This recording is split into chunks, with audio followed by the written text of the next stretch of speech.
Et on se retrouve aujourd'hui pour une petite vidéo sur tout ce qui est cyclohexane et les exercices un peu types qui peuvent tomber. Donc je vous ai représenté un petit cycle de 6 carbones avec deux groupements chlore qui sont ajoutés, donc en haut et en bas. Enfin, quand je dis en haut, en bas, c'est en haut de la molécule. Enfin, vous m'avez compris. Ils sont apparemment 6 parce qu'ils sont tous les deux en arrière du plan. De début je voulais faire en avant, mais bon, après en faisant mes molécules je me suis rendu compte que je me suis trompé. Mais donc là vous partez bien du principe qu'ils sont en arrière du plan. Et du coup on va déjà comprendre comment marche cette configuration et les exercices qu'on attend de vous en général. Donc il faut savoir déjà une chose très importante. Quand sur la molécule le groupement qui est lié est en arrière du plan, donc ici, quand c'est en hachuré comme ça, sur une configuration chaise ou bateau, ce sera représenté par la molécule. Si on devait faire une autre chaise, la chaise c'est simple à retenir, c'est le logo Messenger. Hop. Et du coup, en fait, et du coup, si le groupement est derrière le plan, sur une configuration chaise, ça voudra dire que le groupement pointe vers le bas.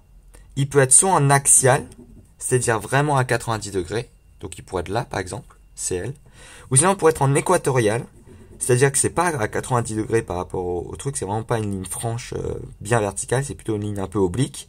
Et là, on dit qu'elle est équatoriale, mais le plus important, que ça soit axial ou équatorial, c'est que ça pointe vers le bas, c'est-à-dire que si je dois faire une petite flèche, tout le temps ça pointe vers le bas.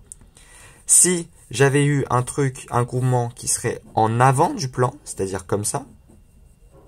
Là, on fait le petit truc, là, biche, tchic, tchic, tchic, en avant du plan. Ça voudrait dire que ça va pointer, on va le faire d'une autre couleur. Ça voudrait dire que ça va pointer vers le haut, soit en axial, soit en équatorial. Alors, comment savoir si c'est axial ou équatorial? Eh bien, concrètement, il y a une alternance axiale-équatoriale. Qu'est-ce que ça veut dire? Ça veut dire que là, par exemple, pour ce chlore-là, le chlore qui est porté par le carbone 1, l'autre groupement qui est caché que vous ne voyez pas, c'est un groupement hydrogène, qui lui aurait été en avant du plan. Alors si je devais le dessiner, on va dire qu'il est comme ça. Hop, je le colorie. Un hydrogène. Eh bien, par rapport, si on se place sur cette configuration chaise-là, si on part du principe, vous choisissez en fait, parce qu'il y a deux configurations chaises, et en fait que vous choisissez que ce chlore soit en position axiale ou équatoriale, ça ne change rien, parce que l'autre configuration chaise va passer, si vous avez choisi ça en axial, dans l'autre configuration chaise, ce sera en équatorial. Mais donc concrètement, le chlore, là il pointe vers le bas, parce qu'il est en hachuré, il est en arrière du plan, donc il pointe vers le bas. On va partir du principe, on va établir que ce chlore est en axial. Donc sur une configuration chaise, ce chlore, si on considère que ce carbone-là, c'est le carbone 1, ce chlore est en axial, et l'hydrogène, qui lui est en avant du plan, doit pointer vers le haut, et lui sera en équatorial. Et qu'est-ce que ça influe? Ça voudra dire que, par rapport à ce carbone 6, le carbone là, si on prend cette molécule, ce carbone-là, ce carbone ici, c'est ce carbone ici. Donc, si le carbone 1, la molécule qui est en arrière du plan et en axial, sur le carbone qui est juste à côté, que ce soit à gauche ou à droite, le groupement qui sera lié à ces carbones-là, le 2 ou le 6, le groupement, s'il est en arrière du plan, il sera en équatorial. Donc là, il est en axial. Donc imaginons que je représente l'hydrogène qui est en arrière du plan, sur le carbone 6, eh bien, il aurait été comme ça, en équatorial. Et donc après, si on suit la logique, l'hydrogène qui est derrière ici, il aurait été en axial. Et donc on en déduit que ce chlore, qui est en arrière du plan, lui, il est en équatorial également. Mais en équatorial, attention, quand c'est en équatorial, comme il est en arrière du plan, ça pointe toujours vers le bas.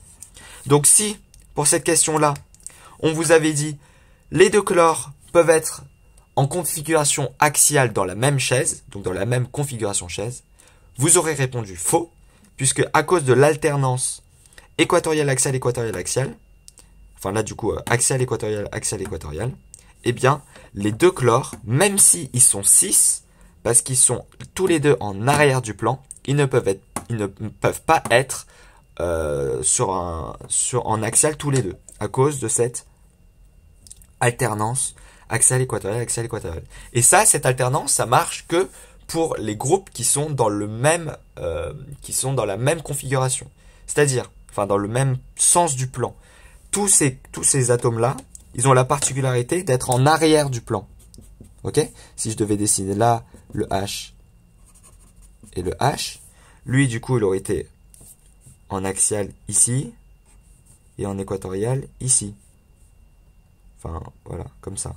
En axial, le H, et l'autre H. Ça, c'est parce qu'ils sont tous en arrière du plan. C'est-à-dire que, par exemple, si j'avais dessiné les autres H,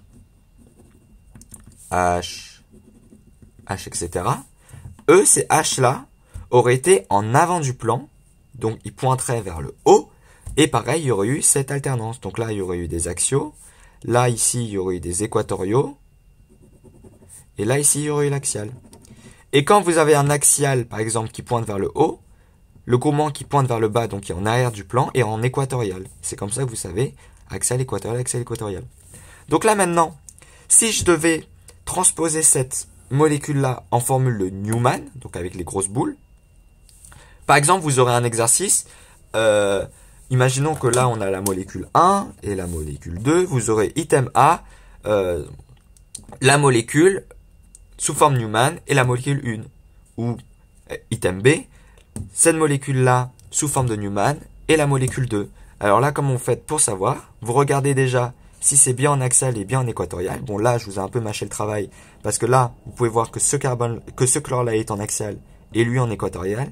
Ce chlore-là est en axial, ce chlore-là est en axial. Or, on a dit que les deux-là ne peuvent pas être en axiaux. Donc, vous savez déjà que cette molécule-là n'est pas bonne parce que les deux sont en axiaux.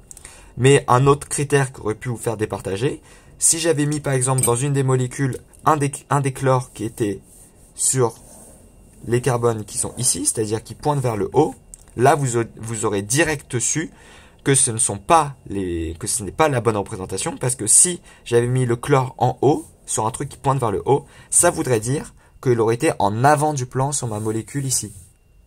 Donc là, c'est très simple. Il vous reste qu'une seule chose à vérifier. Là, vous avez bien un chlore en axial et l'autre chlore en équatorial. Ils pointent bien tous les deux vers le bas. Puisqu'ils sont en arrière du plan. La seule chose qui vous reste à vérifier ici, c'est la distance entre les deux groupements.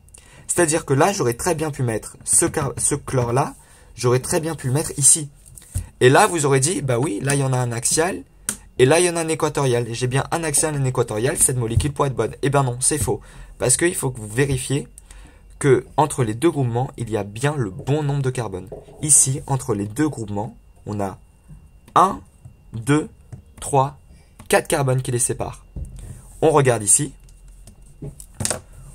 On a ce carbone-là qui les sépare. Ce carbone-là qui les sépare. Ce carbone-là qui les sépare. Et le dernier carbone qui les sépare, c'est le gros carbone qui est derrière, la grosse boule. Donc on a bien 1, 2, 3 et 4 carbones qui séparent les deux groupements chlore. Donc c'est comme ça que vous savez que cette molécule-là, sa représentation Newman est bien cette molécule-là. Et voilà, il vous reste maintenant qu'à appliquer ça sur tous vos exos de cyclohexane avec configuration chaise-bateau. Les configurations bateau tombent quasiment pas. Du coup, je vais même pas en parler parce que concrètement, vous aurez toujours une douille pour pouvoir faire l'exercice autrement. C'est souvent les configurations chaise qui tombent en mode est-ce que ça, sa configuration chaise c'est bien ça, ou est-ce que ça, sa configuration Newman c'est bien ça. Et bien ça, vous avez plus qu'à faire l'alternance axiale équatoriale pour chaque groupement qui sont situés en avant du plan ou en arrière du plan, et vous obtiendrez vos résultats très rapidement, et ça vous permettra d'avoir les points en concours. Voilà, j'espère que cette vidéo vous aura plu. N'hésitez pas à la liker et à vous abonner à la chaîne, et on se retrouve pour de prochaines vidéos. Si vous avez des questions, n'hésitez pas à les mettre en commentaire et à partager cette vidéo à vos amis pour les aider. Sur ce, on se retrouve pour de prochaines vidéos.